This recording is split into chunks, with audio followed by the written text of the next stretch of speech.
আর ওই যে প্রস্রাব করার পরে প্রস্রাব থাকি যায়। মানে প্রস্রাব করার পরে প্রস্রাব থাকি যায়, হ্যাঁ। এরপরে আবার খাইলে আবার ব্যাগ হয়। আবার খাইলে বেগ হয়। হ্যাঁ। এরপরে তলপেটে ব্যথা করে, হ্যাঁ। ওই যে ভারী মাংস-টাংস খাইলে পেট ফুলি যায়। আর এই সমস্যা লইছি আমি।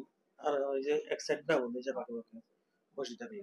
আর এই সমস্যা লইয়া আসছি। আসার পরে ডাক্তার সাহেব আমার ওষুধগুলো দিছে, এগুলো খাওয়ার যেদিন খাইছি ওদিন একদম বীর্য হয়ে গেছে।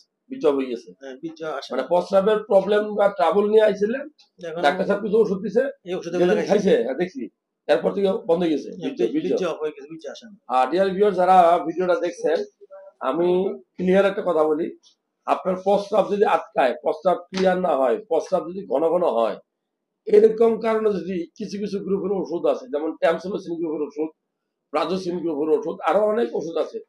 যদি আপনি এই ওষুধগুলা লং টাইম খান, তাহলে অনেক সময় আপনার ইরেকটাইল ডিসফাংশন হতে পারে, বীর্যের কোয়ালিটি নষ্ট হতে পারে, বীর্য তৈরি প্রোডাকশন নাও হতে পারে। এই ওষুধের সাইড এফেক্ট।